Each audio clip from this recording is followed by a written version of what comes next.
போர்க்களத்தில் ராமன் வானரப் படையினது தலைவர்கள் யாவரும் விழுந்து கிடப்பதை பார்த்து கொண்டே வருகிறான். இறுதியில இலக்குவன் விழுந்து கிடந்த இடத்தை வந்து பார்க்கிறான். அவனுடைய துன்பம் இத்தகையது என்று சொல்ல இயலாத அளவினுக்கு பெருமளவிலே வளருகிறது. அந்த துன்பத்தினுக்கு அவன் சொல்லக்கூடிய அழகான காரணங்கள் ஒன்றன் பின் ஒன்றாக கம்பன் ராமனினது மனோநிலையை இலக்குவன் விழுந்து பட்டான் என்கின்ற சூழலுக்கு ராமனது மனோநிலை எவ்வாறு இருந்தது என்பதை விளக்கத் தொடங்குகிறார். முதல்ல அவன் கீழே விழுந்து கிடக்கக்கூடிய காட்சியை பார்த்தவுடனே ராமனுக்கு என்ன தோன்றியதாம்? உடரிடை தொடர் பகழியின் ஒளிர் கதிர் கற்றை சுடருடை பெரும் குருதியில் பாம்பு எனச் சுமந்த மிடருடை பண மீமிசை தான் பண்டை வெள்ள கடரிடை துயில்வான் தம்பியை கண்டான். நமக்கு தெரியும் இந்த அவதாரத்தின் நோக்கம். நாரணன் ராமனா வந்திருக்கான்.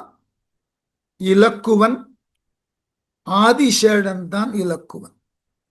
ஆகவே அந்த ரெண்டுத்தையும் பொருத்தி இந்த போர்க்களத்தில் இலக்குவன் விழுந்ததை எப்படி வர்ணிக்கிறான்? உடரிடை தொடர் பகழி, இலக்குவனது உடலை துளைத்திருக்கக்கூடிய பகழின்னா அம்புகள், ஒளிர் கதிர் கற்றை, அவ்வாறு பதிந்த அம்புகளிலிருந்து பிரகாசமான ஒளி எல்லா திக்குகளிலும் பரவுகிறது. சுடருடை பெரும் குருதியில், சுடரினை உடைய பெரிய குருதினா இரத்த வெள்ளம், அதுல பல ஆயுதங்கள் மூழ்கி கிடக்கின்றன, அவைகளும் ஒளிருகின்றன. இவன் உடல்ல தைக்கப்பட்டிருந்த அம்புகளும் ஒளிருகின்றன. பாம்பு என சுமந்த மிடருடை பணமிசை, பாம்பு என்று சொல்லக்கூடிய அளவுள்ள அந்த காட்சி. மிடருடை பணமிசை, வலிமை உடைய ஆதிசேடன் மீது ஒரு காலத்துல பார்க்கடலிலே நாரணன் படுத்து கிடந்தது போல் தான் பண்டை வெள்ளக்கடலிடை, பெரிய வெள்ளமாகிய பார்க்கடலிலே அன்று ஆதிசேஷன் மீது தான் படுத்து கொண்டிருந்ததற்கு இணையாக இந்த இரத்தமாகிய கடல்ல இலக்குவன் நாரணனை போலே படுத்து கிடந்தான். எவ்வளவு அழகான ஒப்புமை பாருங்க. அன்று ராவணன் படுத்து கிடந்தது, ராமன் படுத்து கிடந்தது பார்க்கடல்ல ஆதிசேடன் என்கின்ற பாம்பனையில. இங்கு போர்க்களத்துல இலக்குவன் விழுந்து கிடப்பது குருதி கடல்ல ஆயுதங்கள் என்கின்ற அணை மேல விழுந்து கிடக்கிறான். ஆகவே ராமனுக்கு இலக்குவனை பார்த்தவுடனே தான் பார்க்கடலிலே கிடந்தது நினைவிற்கு வந்தாதான். நான் ஏற்கனவே பல இடங்கள்ல சொல்லியிருக்கேன். அடுத்தடுத்து ஒரு தன்மைத்தான உணர்வுகள் தோன்றக்கூடிய பல சொற்களை உடனாக வைத்து கவி புனைவதில் கம்பன் இணையற்றவன். இப்ப பார்க்கிறோம் ராமனது மனோநிலை எப்படி இருக்கிறதா? பொறுமீனன் அகம் பொங்கினான், உயிர் முற்றும் புகைந்தான், குறுமணி திரு மேனியும் மனம் என குலைந்தான், தருமம் நின்று தன் கண் புடைத்து அலமர சாய்ந்தான், உருமினால் இடி உண்ட ஓர் மராமரம் ஒத்தான். கம்பனினுடைய சாதுரியம் பார்க்கணும். எப்படியாம்? அகம் பொறுமினான், இரத்த வெள்ளத்துல கிடந்த லக்குவனை பார்த்தவுடனே இவனுடைய மனமானது வெதும்பி போயிற்று. ஐயோ இப்படி ஆயிற்று. ஏனென்றால் சுமத்திரையிடம் என்ன சொல்லி வந்தான்? சுமத்திரையாவது சொன்னாள், கானகத்துல ராமனுக்கு ஏதாகிலும் ஒரு துன்பம் ஏற்படுகிறது என்றால் இலக்குவனே அது உன் மரணத்தினுக்கு பின்னர் தான் வரணும்னு சொல்லிதான் அனுப்பிச்சா. சுமத்திரை சொல்லி அனுப்பிச்சது சரி. ராமன் என்ன நினைக்கிறான்? இது நாள் வரை தன்னோடு இருந்தவன் இன்று இந்த போர்க்களத்தில் இறந்து போயிருக்கிறான். நாளை நாம் ராவணனை வெல்லுவோம், சீதையை மீட்போம், மீண்டும் அயோத்தி நோக்கி செல்லுவோம். அயோத்தியில சுமத்திரை பார்த்து எங்கே என் மகன்னு கேட்ட என்ன பதில் சொல்ற? அப்ப நீதானே முன்பு சொன்னாய் எனக்கு ஏதாவது ஒரு ஆபத்துன்னா அவன் மரணத்திற்கு பின் தான் நிகழ வேண்டும்னு. ஆகவே என்னை காப்பாற்ற அவன் இறந்து போனான்னு சொன்னா சுமத்திரை அதை இயல்பா எடுத்துப்பாளா? ஆகவே பொறுமினான், நினைச்சு நினைச்சு கவலைப்பட்டான், மனசுக்குள்ள பொங்கினான். அப்படியே கடுமையான கோபம் வந்தது. இப்படியாக இலக்குவனை அழித்தார்களே. உயிர் முற்றும் புகைந்தான், உயிர் முழுவதும் புகை கொண்டு எரிவது போல உணர்ந்த உடம்பெல்லாம் அப்படியே எரிகிறது அவனுக்கு. குறுமணி திரு மேனியும் நீலமணி போலும் அவனது அழகிய உடலும் மனம் என குலைந்தான், உள்ளம் நடுங்கியது போல இப்ப உடம்பு நடுங்க ஆரம்பிச்சு இந்த காட்சியை பார்த்து. தர்மம் நின்று அறக்கடவுள் இந்த துன்பச் சூழலை கண்டு தன் கண் புடைத்து அலமரை சாய்ந்தான், தன் கண்களிலே அடித்து கொண்டு நிலத்திலே விழுவது போலே சாய்ந்தான். தர்மமே சாய்ந்தது போல ராமன் சாய்ந்தான். எப்படியா? உருமினால் இடி உண்டவோர் மராமரம், இடி விழுந்ததினால் ஒரு மராமரம் எவ்வாறு வேரோடு சாயுமோ அது போல ராமன் சாய்ந்தான். எந்த ராமன் 7 மராமரத்தை ஒரு அம்பில் துளைத்தானோ அந்த அம்பை காட்டிலும் மாபெரும் வலிமை உடைய செய்தி எது? இலக்குவன் போர்க்களத்திலே விழுந்து பட்டது. அதனை பார்த்த உடனே மராமரத்தினுக்கு இணையாக ஆற்றல் உடைய இந்த ராமன் இடியினால் தாக்கப்பட்ட மராமரம் வேரோடு சாய்வது போல கீழே சாய்ந்தான். உயிர்த்திலன் ஒரு நாழிகை உணர்ந்திலன் ஒன்றும் வியர்த்திலன் உடல் விழித்திலன் கண் இணை விண்ணோர் அயிர்த்து இளன் கொல் என்று அஞ்சினர் அங்கையும் தாழும் பெயர்த்திலன் உயிர் பிரிந்திலன் கருணையால் பிறந்தான். கருணையால் பிறந்தான். உயிர்களின் மீது கொண்ட கருணையினால் நாரணன் ராமனாக இந்த பூமியில் அவதரித்திருக்கிறான். நோக்கம் அரக்கர்களிடமிருந்து இந்த உலக உயிர்களை காக்க வேண்டும் என்கின்ற அந்த கருணை குணத்தினால் அவதாரத்தை மேற்கொண்டவன். அதனால் அவன் மரணம் அடையலை. நான் வந்த வேலை ஒன்றும் முடியல. அதனால கருணையால் பிறந்தான். ஒரு நாழிகை உயிர்த்திலன், ஒரு நாழிகை பொழுது மூச்சு பேச்சற்று கிடந்தான். ஒன்றும் உணர்ந்திலன், தன்னை சுற்றி என்ன நடக்கிறது தெரியாதவனுக்கு. உடல் வியர்த்திலன், உடல் வியர்வை கொள்ளவும் இல்லை, கட்ட போல கிடந்தான். கண் இணை விழித்திலன், 2 கண்ணையும் திறக்கல. அங்கையும் தாழும் பெயர்த்தினன், ஒரு அசைவு கூட கிடையாது, கைகள்லயோ கால்கள்லயோ. வெட்டிய மரம் விழுந்தது போல விழுந்தான். உயிர் பிரிந்தில், ஆனா உயிர் மட்டும் போகல. விண்ணோர் அயிர்த்து இளங்கொல் என்று அஞ்சினர். இந்த காட்சியை வானத்திலிருந்து தேவர்கள் பார்த்து ஐயோ ராமன் உயிரோடு இருக்கிறானா இல்லை இறந்து போனானா என்று அவர்கள் அச்சப்பட்டார்கள். ஏனென்றால் அவதாரத்தின் நோக்கம் ஒன்றும் முடியல.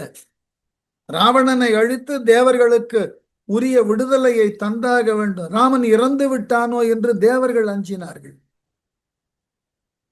தாங்குவார் இல்லை தம்பியை தழி கொண்ட தடக்கை வாங்குவார் இல்லை, வாக்கினால் தெருட்டுவார் இல்லை, பாங்கர் ஆயினார் யாவரும் பட்டனர், பட்ட தீங்குதான் இது தமியனை யார் துயர் தீர்ப்பார்.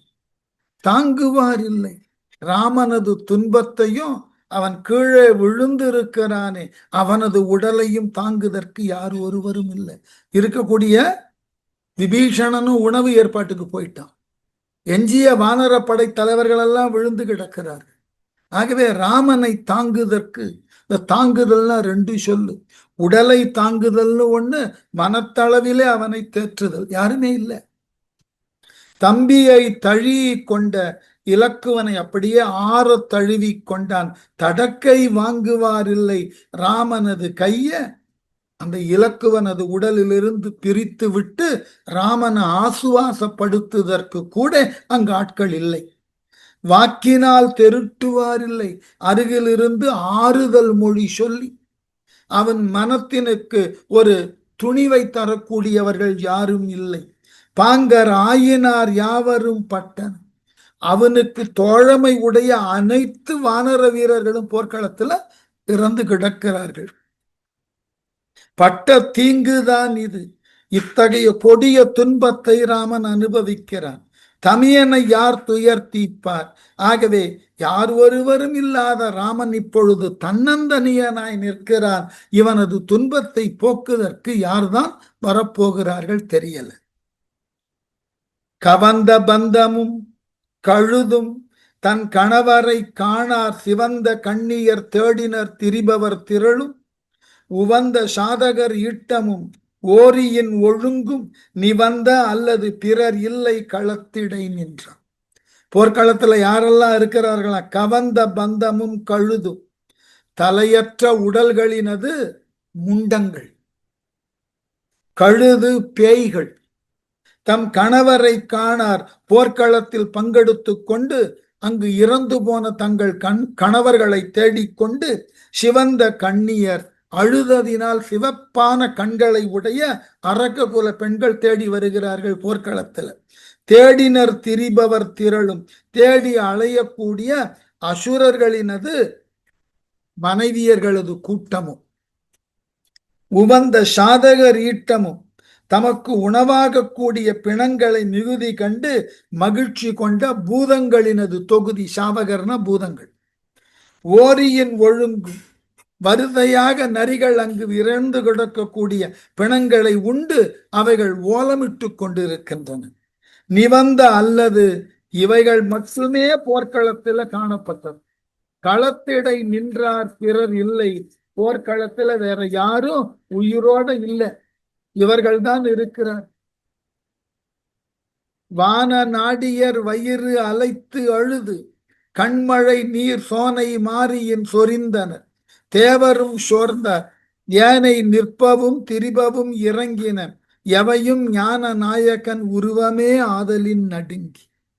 வான நாடியர், ராமனது இந்த துன்பத்தை கண்ட வானவர் நாட்டு மகளிர் பெண்கள் வயிறு அலைந்து அழுது தம் வயிற்றிலே அடித்து கொண்டு அழுதார்.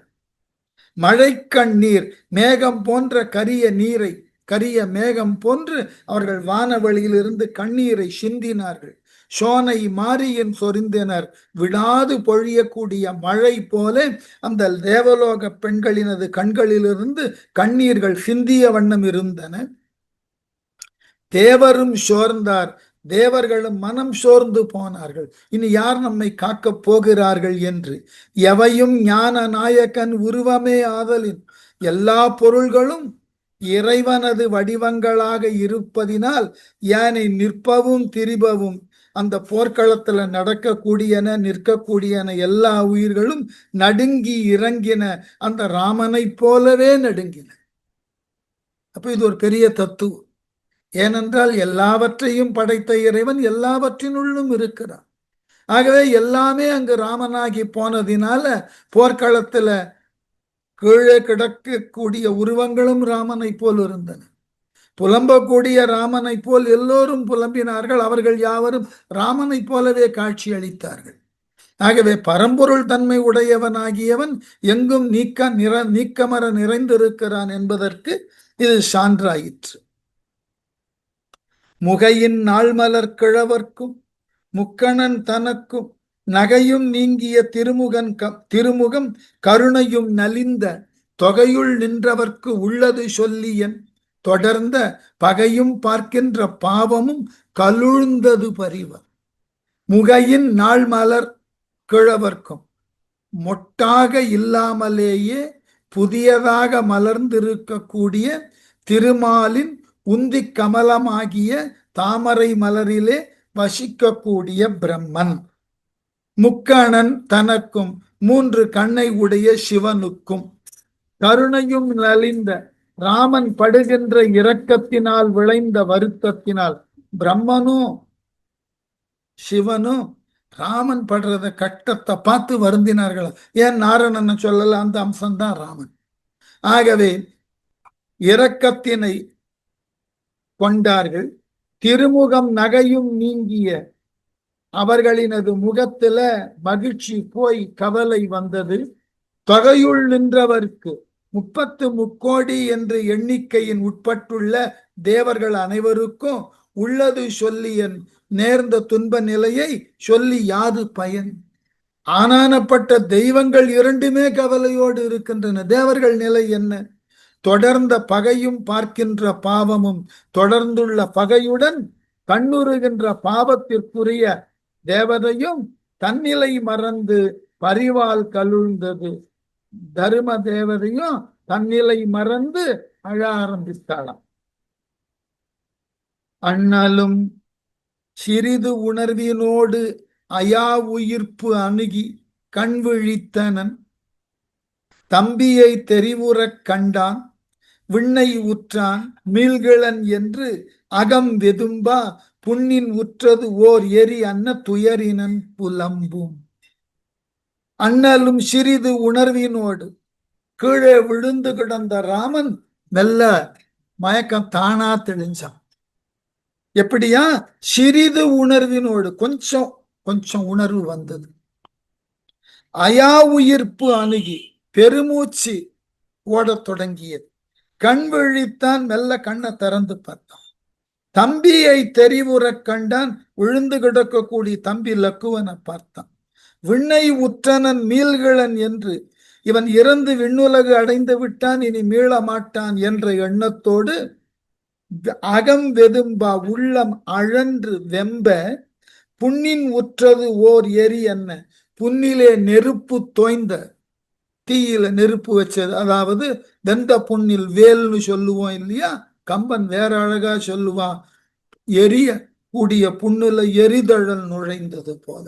ஏற்கனவே புண்ணு அதுல நெருப்பையும் வச்ச அப்படி இருக்கும். துயரினன் புலம்பும், துன்பத்தினை உடையவனாகிய ராமன் இப்ப புலம்ப ஆரம்பிச்சான். இந்த புலம்பல் எல்லாம் நான் ரொம்ப பெரிய அளவில் யோசிப்பேன். இந்த புலம்பல் என்பதுக்கெல்லாம் அடிப்படை ஆழ்வார்கள்ல குலசேகர ஆழ்வார் ஒரு வேலை பண்ணார். அவர் வழிபடக்கூடிய கடவுளாகிய நாரணனது இளமை பிராயத்துல எடுத்த 2 அவதாரத்தை, அதுல அவனுக்காக யாரெல்லாம் புலம்பினார்கள்னு பாட்டு எழுதினார்.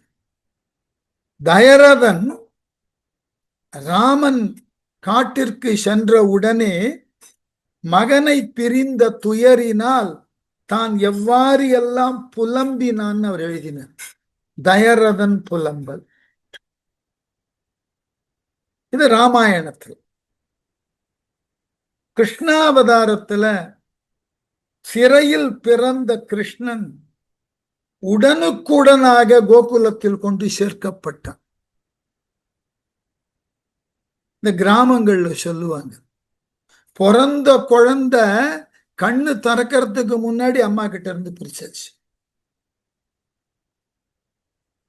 அதனால தனக்கு பிறந்த பிள்ளை அது கோகுலத்துல வளர்ந்து பல்வேறு விதமான குறும்புகளை மழலையோடு செய்வதையெல்லாம் கேள்விப்பட்ட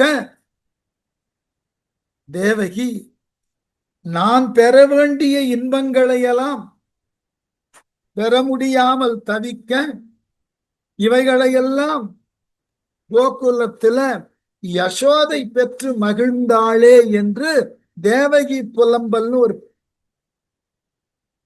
பாசுரம் எழுதி. இதெல்லாம் கம்பனுக்கு முன்னோடி. நமக்கு உரியவர்கள், நமக்கு பெரும் விருப்பத்தினை தரக்கூடியவர்கள் மறைந்து போனால் அவர்கள் மாட்டு நாம் கொண்டிருக்கக்கூடிய ஈடுபாடு, அவர்களை இழந்ததினால் வரக்கூடிய சோகம், இதையெல்லாம் நாம நினைத்து நினைத்து புலம்பும். இந்த புலம்புன்ற சொல்லுக்கு தொல்காப்பியத்துல தெரியுமா விளக்கம் கொடுப்பார்? புலம்பே தனிமை. யார் ஒருவரும் ஆறுதல் சொல்ல முடியாது, யார் ஒருவரும் அருகில் நில்லாமல் எவன் ஒருவன் தனியாக தனக்கு நிகழ்ந்தவற்றை எண்ணி எண்ணி குமைகிறானோ அதுக்கு பேரு புலம்பல்னு பேர். இப்ப ராமனுக்கு ஆறுதல் சொல்றதுக்கு யாருமே இல்லை. நாம ரொம்ப மிக குறைந்த அளவுல என்ன எதிர்பார்ப்போம்? யாரேனும் ஒருவர் அழுதால் அருகில் இருந்து ஏன் அழுகிறாய் என்று கேட்பதற்காவது ஒருவர் வரும். அது கூட இங்க ராமனுக்கு இல்லை. ஆகவே இலக்குவனுக்கும் தனக்கும் இருந்த அந்த நெடுநாளைய தொடர்பு, பிறந்த காலம் தொட்டு தொடர்ந்து வந்த அந்த நெடுநாளைய தொடர்பு அவனை பாதிக்கும். அதான் எழுதுறான் பாருங்க. அது கம்பன் கிட்ட அந்த மாதிரி ஒரு விஷயம் கிடைச்சுட்டதுன்னா, எங்க கிராமங்கள்ல சொல்லுவார்கள், ஒரு நல்ல விஷயத்துக்கு நல்லவன் துணை வந்து விட்டால் என்ன ஆகும்னு. சர்க்கரை பந்தல்ல தேன்மழை பொழிந்தது போல. இது துன்பச் சூழல் தான், ராமனது துன்பம் தான். ஆனா அதை ரொம்ப அழகான முறையில விவரிப்பதற்கு கம்பன் வருகிறான்னா கேட்கவா வேணும்? அதனால ராமன் புலம்ப ஆரம்பிக்கிறான். எந்தை இறந்தனன் என்றும் இருந்தேன் உலகு இயலாம், தந்தனன் என்னும் கொள்கை தவிர்ந்தேன் தனி அல்லேன், கந்தன் இருந்தாய் நீ என நின்றேன் உரை காணேன், வந்தனன் ஐயா வந்தனன் ஐயா இனி வாழே. ராமன் சொல்றான், டே அப்பா இறந்த பொழுது கூட நான் பெரிய கவலைப்படல, நீ உடன் இருக்கிறாய் என்று நான் ஆறுதல் பட்டு கொண்டேன். எந்த இறந்தான் என்றும் இருந்தேன், எனது தந்தையாகிய தசரதன் இறந்து போனான் என்று கேள்வியுற்றும் நான் இறக்காமல் இருந்தேன். என்ன காரணம்? லக்ஷ்மணா, உன்னை போன்றவன் எனக்கு தம்பியாக இருந்ததினால் வந்த துணிவு அது. உலகு எல்லாம் தந்தனன் எனும் கொள்கை தவிர்ந்தேன், உலகம் முழுவதினையும் பரதனே ஆள என்று நான் ஆட்சியை கொடுத்துட்டு வந்தேன். எனது கொள்கையில் நெகிழ்ந்து நீங்கி பரதன் ஆளும்படி ஆட்சியை ஏற்று கொண்டவனாயினேன். கொடுத்தான். அதெல்லாமா எனக்கு பெருமை. கந்தன் நீ இருந்தாய். கந்தன்னா பற்றுக்கோடுன்னு அர்த்தம். முருகன் இந்த இடத்துல பொருள் கொள்ளக்கூடாது. முருகனுக்கு ஏன் கந்தன்னு பேர் வந்ததுன்னா, வழிபடக்கூடிய பக்தர்களுக்கு எல்லாம் பற்றுக்கோடாய் இருக்கும். அதனால அவனுக்கு கந்தன்னு பேர். பற்றுக்கோடானவனாய் நீ, பற்றுக்கோடுன்னா என்ன அர்த்தம்னா அவனை நம்பி எதையும் செய்யலான்னு. எல்லா நேரத்திலும் நமக்கு துணை வருவான்னு அர்த்தம். அவனுக்கு பேரு பற்றுக்கோடாளன்னு பேர். நாம பற்றினோன்னா அந்த பற்றுதலுக்கு அவன் நம்மோடு இறுதி வரை துணை வருவான். ஆகவே லக்ஷ்மணா, உன்னை பற்றுக்கோடாக நான் எண்ணி இருந்தேன், தனியல்லேன் என நினைத்தேன். நான் தனித்து இருக்கிறேன் என்ற எண்ணமே எனக்கு வந்ததில்லை. பாருங்களேன், சீதை பிரிந்ததன் பின்னும் இலக்குவன் இருந்தது அவனுக்கு எவ்வளவு பெரிய ஆறுதல். உரை காணேன், எனது உரையை நான் காண பெற்றேன் இல்லை. இப்பொழுது நான் என்ன சொல்லுவது தெரியல. இனி வாழேன், நான் இனியும் வாழுவதில் அர்த்தம் இல்லை. ஐயா வந்தனன், ஐயா வந்த, இதோ நான் வருகிறேன் லக்ஷ்மணா, நீ போன இடத்திற்கே நானும் வருகிறேன். இதோ வந்துட்டு, இனி நான் இந்த உலகத்தில் வாழுவதில் பொருள் இல்லை. என்ன வரி பாருங்க. தாயேயோ நீயே, தந்தையும் நீயே, தவம் நீயே, சேயோ நீயே, தம்பியும் நீயே, திரு நீயே, போயோ நின்றாய், என்னை இகந்தாய், புகழ் பாராய், நீயோ யானோ நின்னினும் நெஞ்சம் வலியேனோ. என்ன அழகான இடம். தாயே நீயே, தந்தையும் நீயே, தவம் நீயே, எனக்கு தாய் போல் பாதுகாத்தவன். காட்டுல இருந்த காலத்துல இலக்குவன் தான் இந்த ராமனுக்கு தேவையான உணவு, காய் கனிகள், அன்றைய வழிபாட்டிற்கு உண்டான மலர்கள் எல்லாவற்றையும் கொண்டு வந்து தருவார். ஒரு தாய் போல அருகிருந்து பார்த்து கொண்டார். தந்தை நீயே, ராமனுக்கு எங்கெல்லாம் கொஞ்சம் மனது கவலை கொள்ளுமோ, எப்பொழுது எல்லாம் மனத்திலே சலிப்பு வருமோ, அப்பொழுதெல்லாம் தந்தை போல அருகிருந்து அவனை தேற்றியும் பாராட்டியும் அவனுக்கு ஆறுதல் கொடுத்தான். அதுபோல தவமும் நீயே. நான் பலகாலம் செய்த தவத்தின் பயனாய் நீ எனக்கு தம்பியா வந்திருக்க. என் தவப்பயனே நீ என்னுடன் இருந்ததுதான். சேயோ நீயே, தம்பியும் நீயே, திரு நீயே. ஒரு விதத்துல எனக்கு மகனாக இருந்தாய்.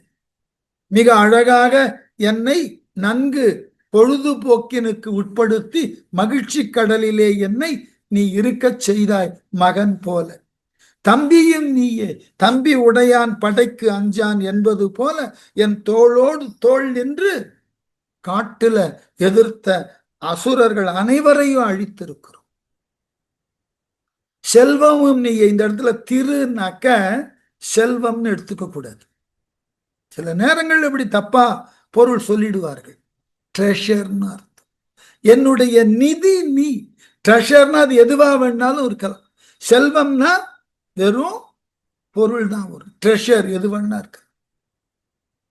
என்னுடைய நிதி நீ. ஏனென்றால் உன் அம்மாவா பார்க்கலாம், அப்பாவா பார்க்கலாம், பிள்ளையா பார்க்கலாம், தோழனா பார்க்கலாம், தம்பியா பார்க்கலாம். நீ என்ன மாதிரி உன்னை பார்த்தாலும் அந்த நிலைக்கு எனக்கு உதவினாய். ஆகவே புகழ் பாராய் என இகந்தாய் போயோ நின்றாய். இப்படிப்பட்ட எல்லா நிலைகளிலும் எனக்கு உதவியவன். எந்த சூழ்நிலையிலும் புகழுக்காக நீ மயங்கியவன் அல்லன். நீ செய்ததெல்லாம் புகழுக்காக செய்யல, எனக்காக செஞ்ச.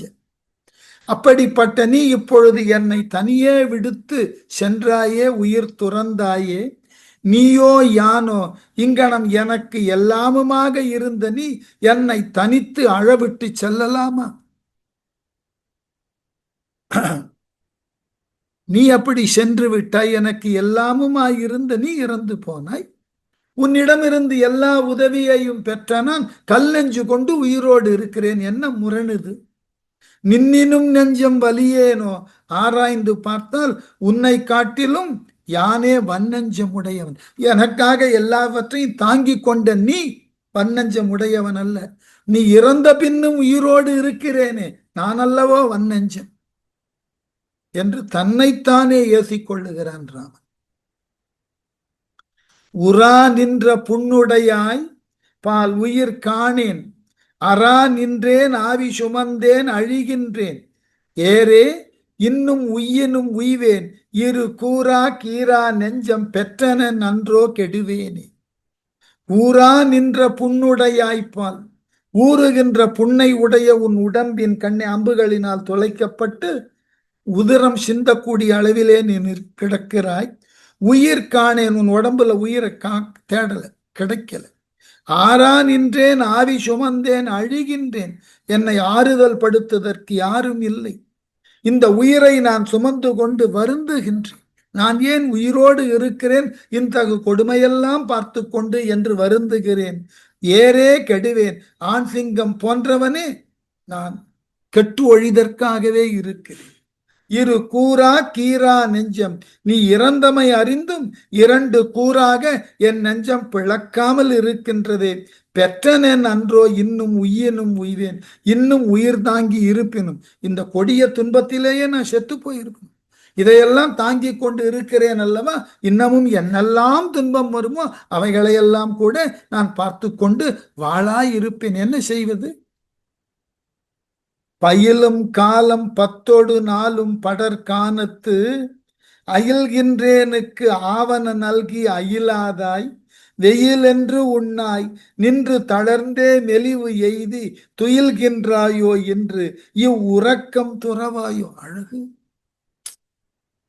படற்கானத்து பயிலும் பரவிய இடமகன்ற இந்த காட்டுல நானும் நீயும் சேர்ந்து வாழ்ந்த காலம் 10 14 ஆண்டு காலத்துல அயில்கின்றேனுக்கு உண்ணக்கூடிய எனக்கு தேடி தேடி உணவை கொடுத்து, அயிலுதெல்லாம் சாப்பிடுது, தேடி தேடி என்ன ஆவன நல்கி.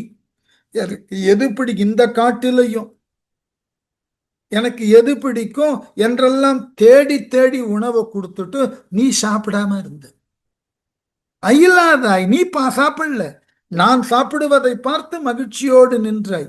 வெயில் என்று உண்ணாய், என்னை காப்பதற்காக வெயில்ல நின்று காவல் செய்தாய் என்பதை கூட கவனிக்கல. நீ நின்று தளர்ந்தே மெலிவு எய்தி இத்துணை ஆண்டுகள் என் தேவைகளை கவனித்து என்னை காப்பதற்காக நீ உன் வாழ்க்கையை செலவிட்டு உடல் தளர்ந்து போனாய் போலும்.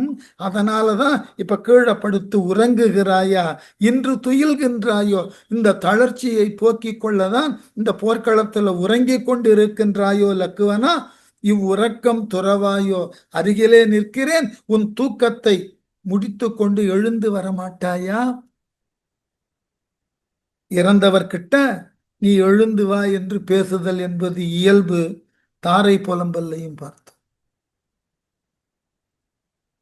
நான் உன் அருகிலே நின்று அழுது கொண்டிருப்பதை பார்த்தும் என்னுடைய அழுகையை நீக்குதற்கு எழுந்து வராமல் இருக்கின்றாயே வாலி, என் மீது உனக்கு என்ன கோபம்னு கேட்கிறேன்.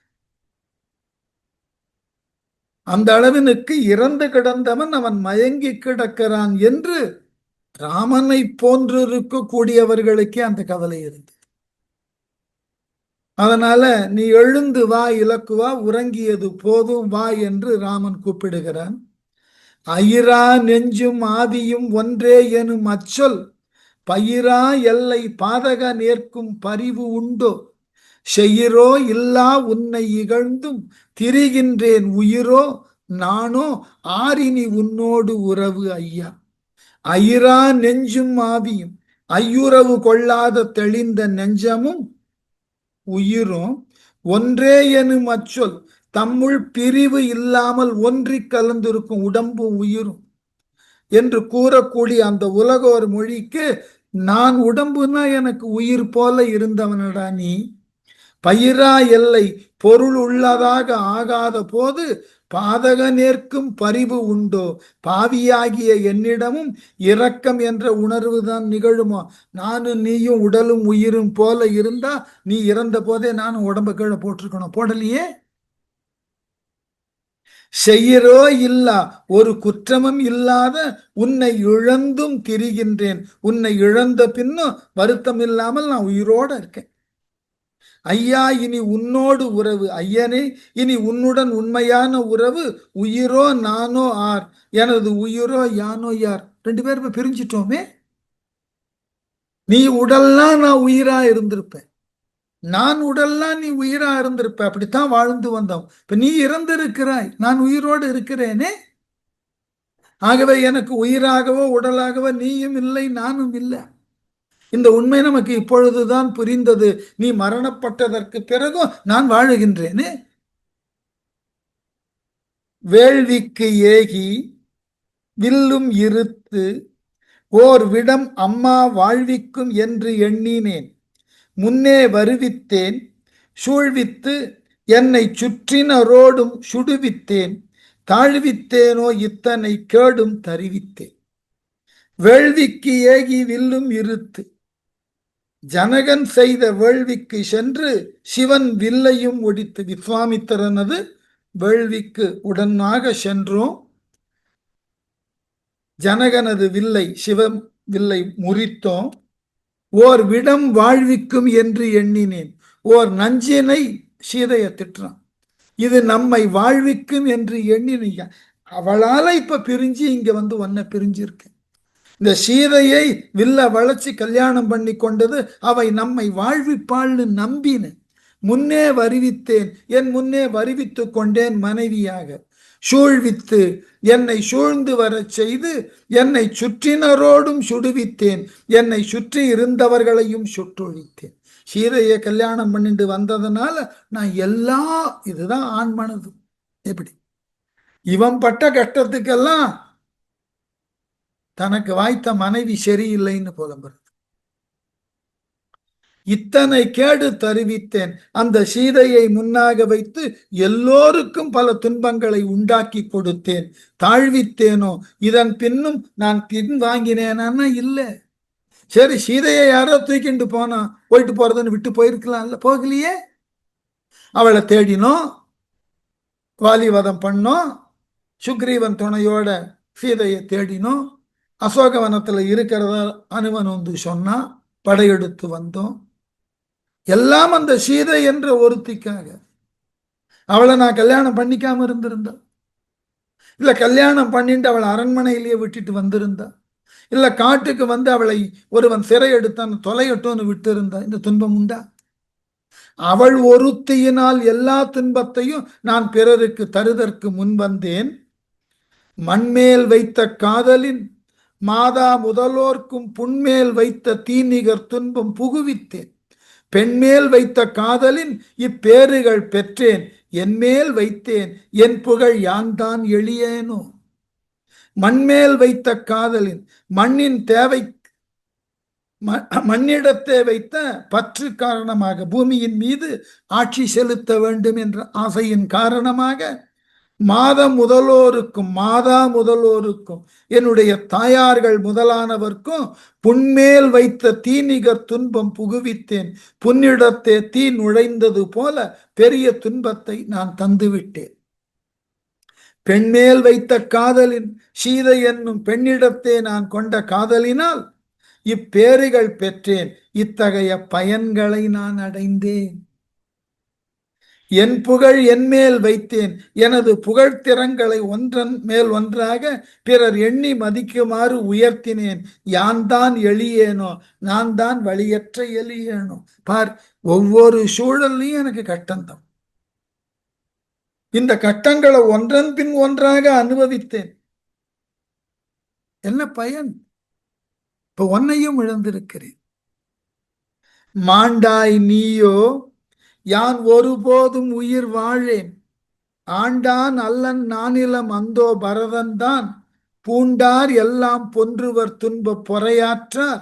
வேண்டாவோ நான் நல்லறம் அஞ்சி மெலிவுற்றார். நீயோ மாண்டா, என்னுடைய தம்பியே லக்குவா, நீயோ இறந்து போனாய். நான் ஒருபோதும் உயிர் வாழேன். நீ இல்லாமல் இனி நான் உயிர் வாழ்வதில் பயனில்லை. பரதன் நானிலம் ஆண்டான் அல்லன். என்னை பிரிந்து பரதனின் உலகத்தை ஆளமாட்டான். நான் 14 வருஷம் முடிஞ்ச உடனே வல்லேன்னாலே செத்து போவேன்ட்டு தான் அங்க உட்கார்ந்துட்டு இருக்கான். நான் இங்கு இறந்து போனேன்ற செய்தி கேட்டா உடனே அவனும் இறந்து போவான். பூண்டார் எல்லாம், நம்மோடு அன்பினை கொண்டவர்கள் எல்லாம் துன்பப் பொறை ஆற்றார் போன்றுவர். நான் இறந்தால் அதனை பொறுக்க மாட்டாமல் அவர்கள் அனைவரும் இறந்து போவார்கள். நான் நல்லறம் அஞ்சி மெலிவுற்றால், நான் நன்மை உடைய அறத்திற்கு பயந்து பகைவரை அழிப்பதில் தளர்ச்சி உற்றால் வேண்டாவோ. இத்தகைய துயரங்களும் வேண்டா தக்கன அல்லவோ. அப்பவே நான் இந்த பகைவர்களுக்கு அருளி விட்டு போகலாம், அவர்களை ஏன் அழிக்க வேண்டும்னு அன்னைக்கே பின்வாங்கி இருந்தா இந்த துன்பமெல்லாம் எனக்கு வந்திருக்காதே. என்ன பட்டியலிடுறான் பாருங்க.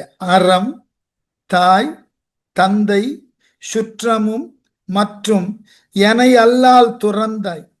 என்றும் என்னை மாறாதாய். துணை வந்து பிறந்தாய். என்னை பின்பு தொடர்ந்தாய். பிரிவு அற்றாய். இறந்தாய். உன்னை கண்டும் இருந்தேன் எளியே. எனக்கு எப்படியா? துணை வந்து பிறந்தாய். எனக்கு துணையாக வந்து பிறந்தவன் நீ. என் பின்னாக வந்தவனாக இருந்தாலும் எனக்கு நீ யாரு? அறம். அறமாக எனக்கு நின்றவன், அன்னையாக, தந்தையாக, உறவினனாக, மற்ற உள்ள அனைத்தும் எனக்காக துறந்திருக்கிறாய். உன் அம்மாவை விட்டுட்டு வந்த, உன் மனைவியை விட்டுட்டு வந்த, தந்தையை விட்டு விட்டு வந்த, உன்னை சார்ந்த சுற்றம் எல்லாத்தையும் விட்டுட்டு எனக்காக வந்த. பிரிவு ஆற்றாய். பிரிந்திருக்க பொறாதவனாய் என்னை பின்பு தொடர்ந்தாய். என்னை பிரிந்துவிடக் கூடாது என்பதற்காக, எனக்காக, ராமன் என்ற தனி ஒருவனுக்காக எல்லாவற்றையும் எல்லோரையும் விட்டு பிரிந்து என்னுடன் வந்தாய். என்றும் என்னை மாறாதாய். எக்காலத்தும் என்னை மறவாதவனே, இறந்தாய் என்று இறந்திருக்கிறாய். உன்னை கண்டும் இருந்தேன். அப்படி இறந்துபட்ட உன் உடலை கண்டும் நான் உயிரோடு இருக்கிறேனே எளியேனோ. வலிவற்றவனாக இருக்கின்றேனே. என்னை காட்டிலும் கீழானவன் யாரும் இல்லை. எனக்காக எல்லாமுமாக இருந்த நீ இப்பொழுது இறந்து கிடந்ததை பார்த்த பின்னோ உயிரை விடாம இருக்கேன்னு எவ்வளவு கேவலமானவனா.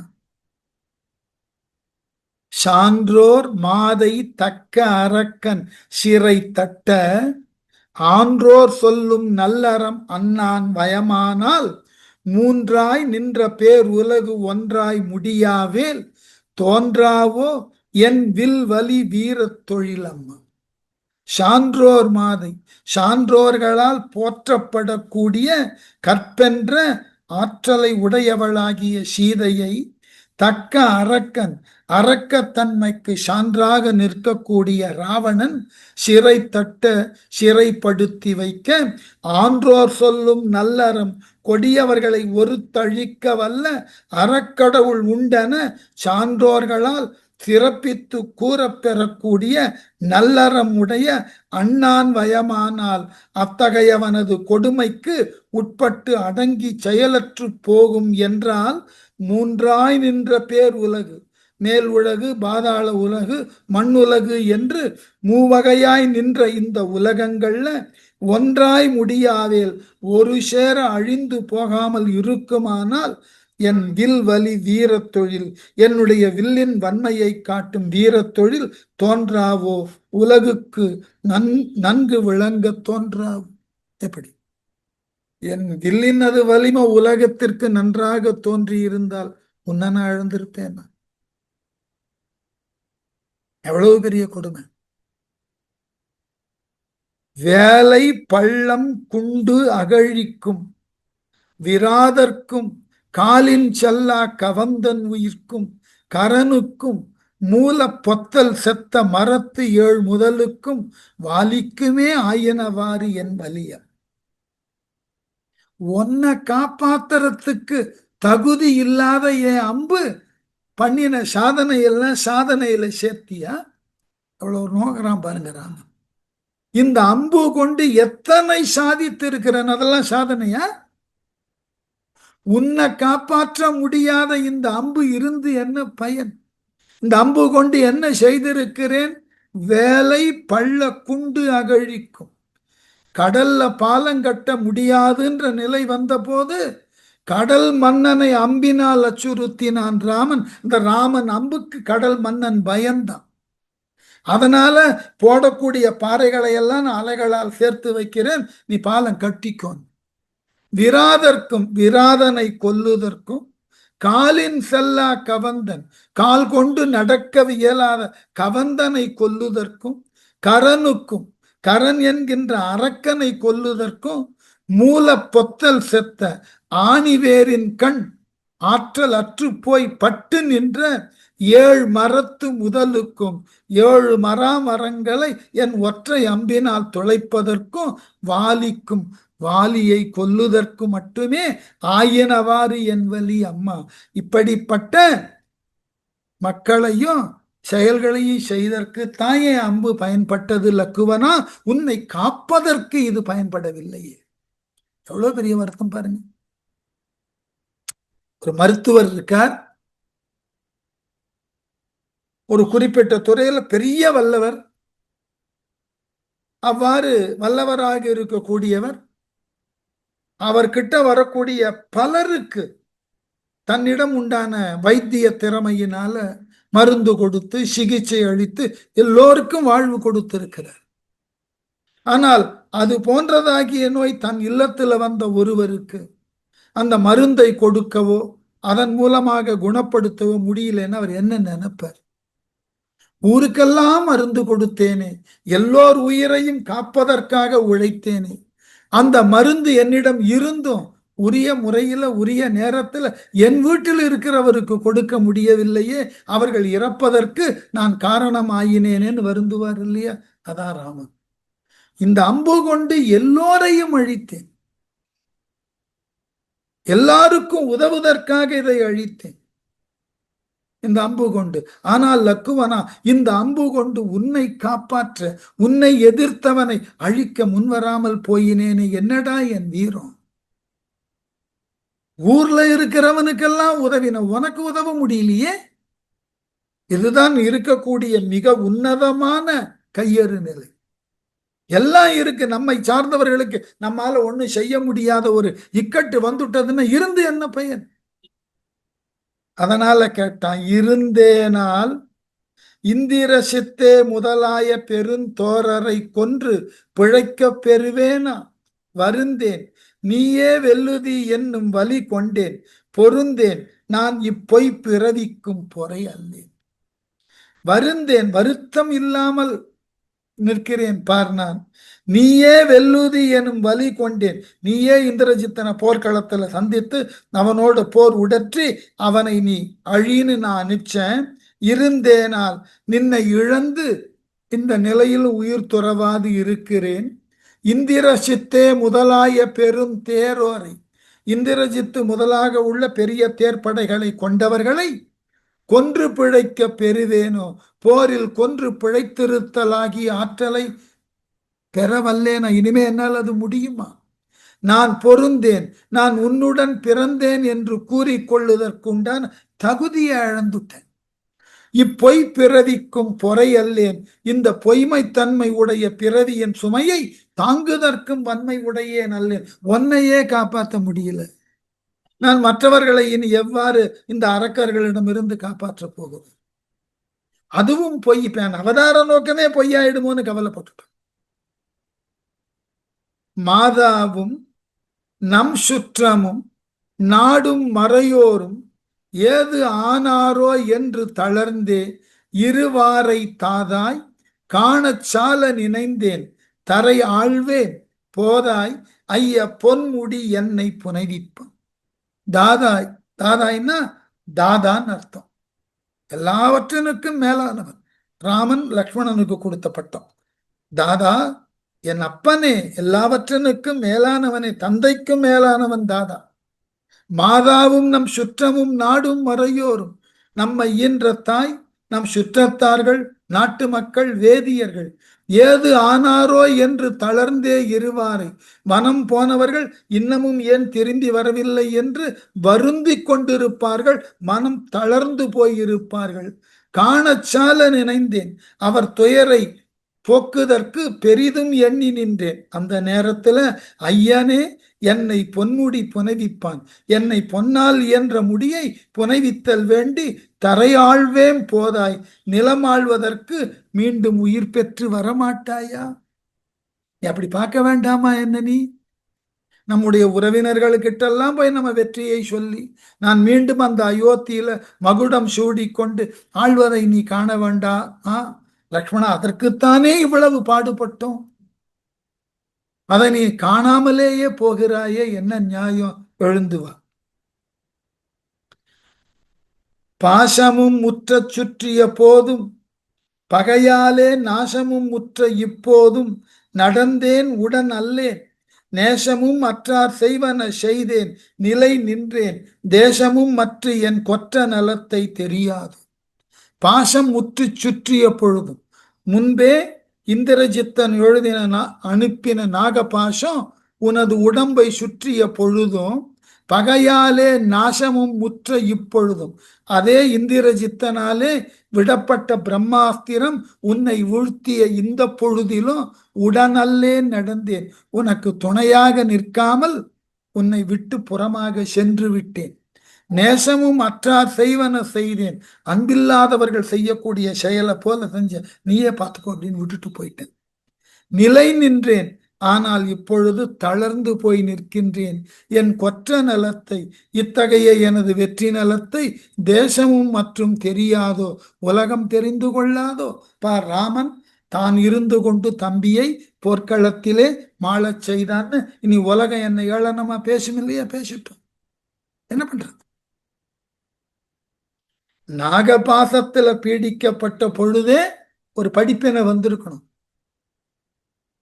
இந்த லக்குவனை நீ தனியா விடக்கூடாதுன்னு உடன் வந்திருக்கணும். வல்லியே நானு உன் படிப்பினையா ஒரு நாகபாச நிகழ்ச்சி நடந்துட்டது அல்லவா?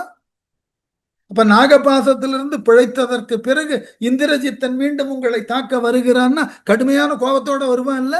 இப்ப நான் உடன் நிற்கணும் இல்லையா? ஏன் நிக்கல? என்னுடைய வீரத்தை உலகம் ரொம்ப நன்னாவே பாராட்டும். ஏளன குறிப்பு. கொடுத்தேன் அன்றே வீடனுக்கும் குலம் ஆள முடித்து ஓர் செல்வம் யான் முடியாதே முடிகின்றேன். படித்தேன் அன்றே பொய்மை குடிக்கு பழி பெற்றேன். ஒடித்தேன் அன்றே என் புகழ் நானே உணர்வு அற்றேன். வீடனனுக்கு குலம் ஆள முடித்து ஓர் செல்வம். என்னை அடைக்கலமாக அடைந்த விபீஷணனுக்கு அவன் குலம் முழுவதையும் ஆளுமாறு இலங்கை அரசு அவனுக்கு கொடுத்தான். அன்றே கொடுத்தேன். அவன் அடைக்கலமாக வந்த அன்னைக்கே கொடுத்துட்டேன். யான் முடியாதே முடிகின்றேன். நான் அங்கனம் வாக்குறுதியை கொடுத்ததனை நிறைவேற்றாமலேயே இறந்து விட போகிறேன். நீ இறந்துட்ட. படித்தேன் அன்றே பொய்மை. பொய்மை மொழி கூறி பயின்றேன் அல்லவா.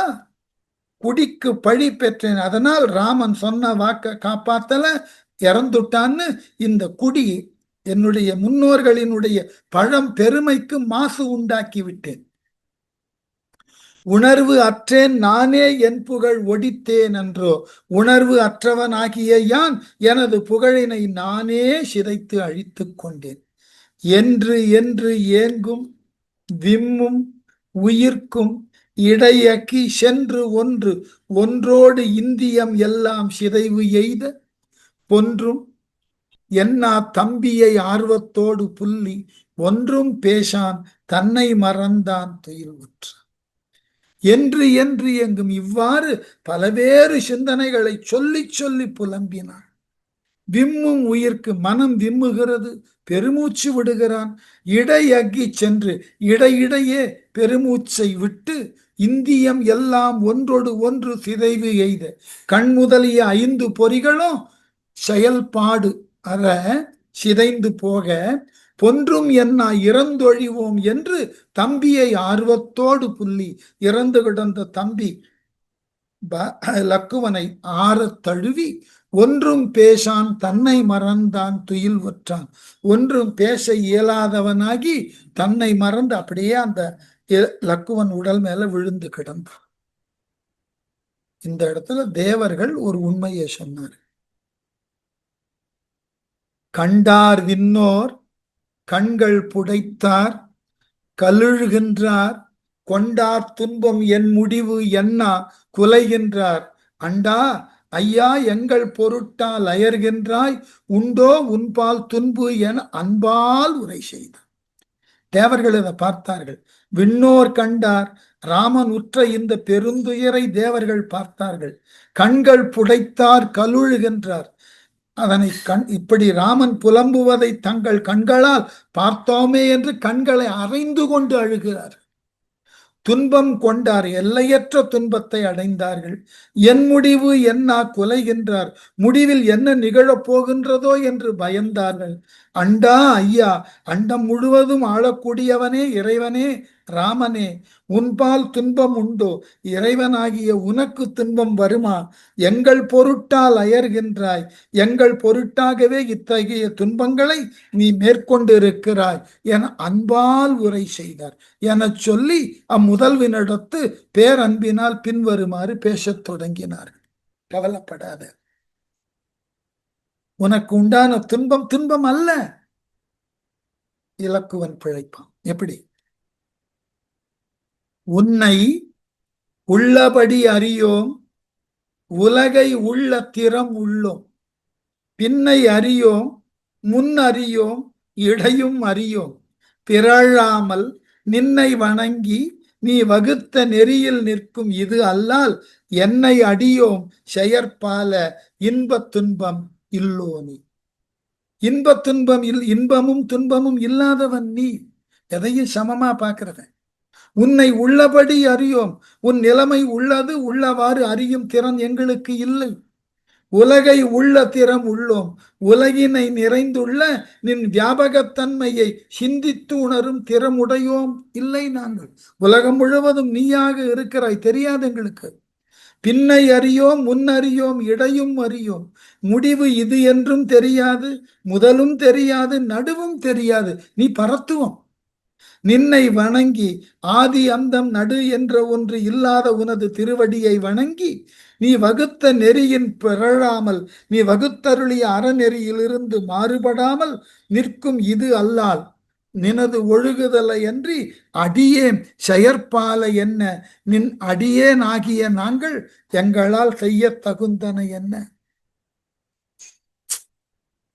கம்பனுக்கு இந்த கருத்து எங்கிருந்து எடுக்கிறார்னா, திருவாய்மொழியில ரொம்ப அழகா எழுதினார் ஆழ்வார், நம்மாழ்வார்.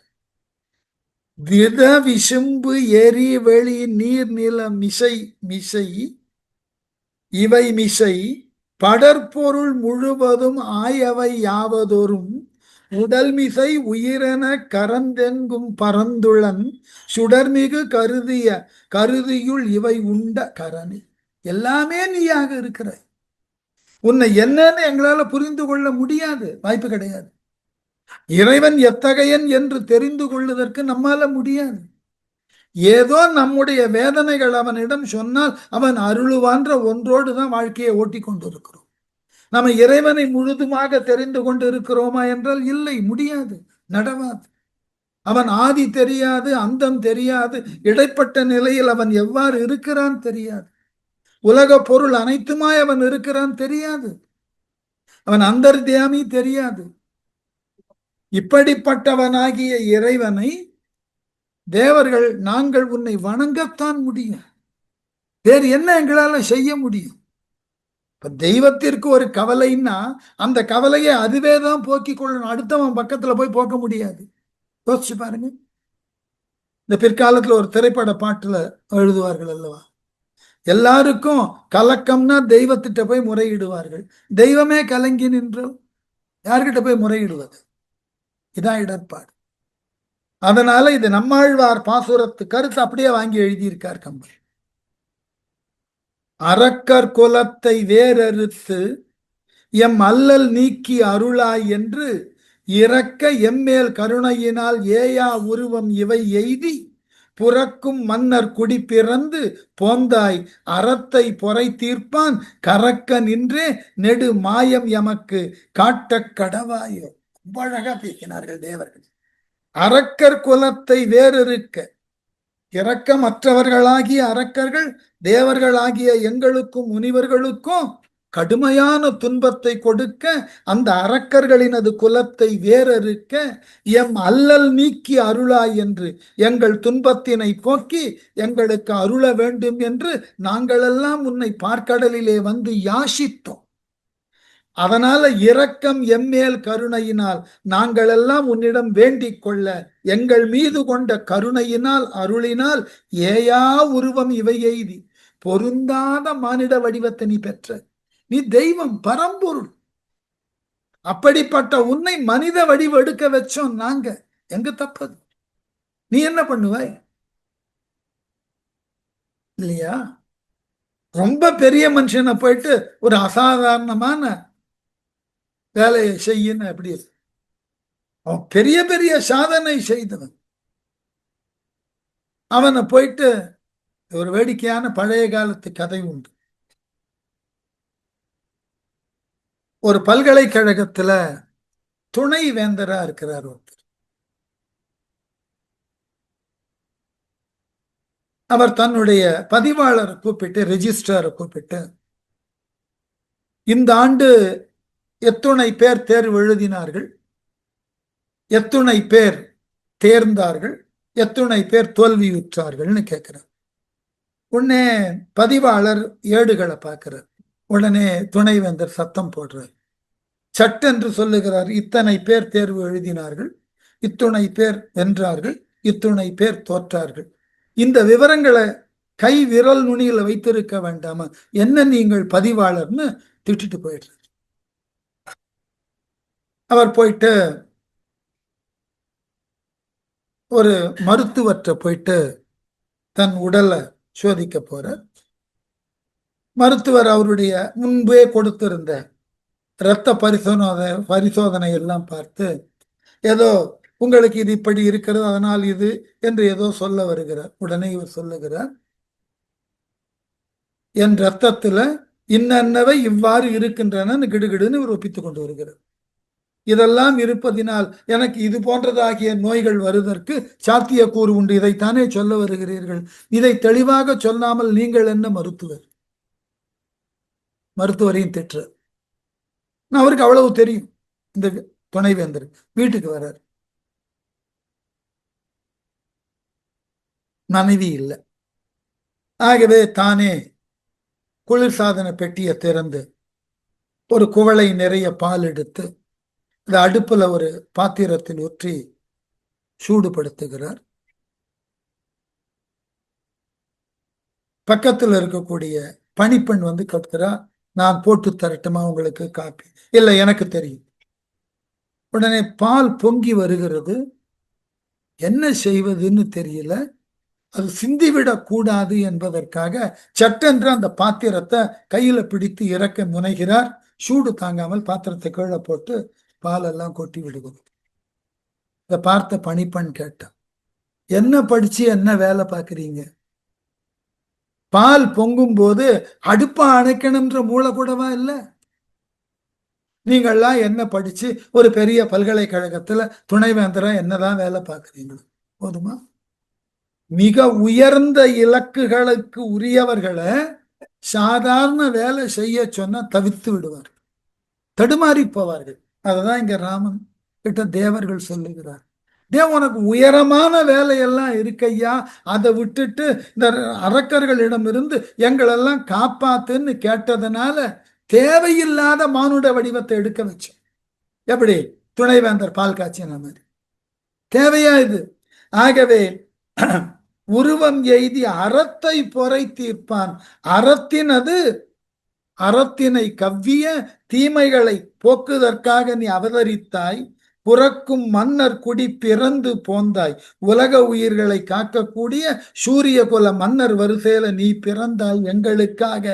கறக்க நின்றே நெடுமாயம்.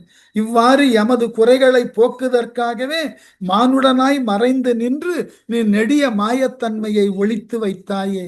எமக்கு காட்ட கடவாயோ நின்பால் அன்பு உடைய எங்களுக்கு உன்னுடைய மாயத்திரையை விலக்கி உன்னுடைய பரத்துவத்தை காட்ட மாட்டாயா என்று தேவர்கள் ராமனினது பரத்துவத்தை நினைவுபடுத்துகிறார்கள். என்ன நடக்கிறது என்பதை வெள்ளிக்கிழமை பார்க்கலாம்.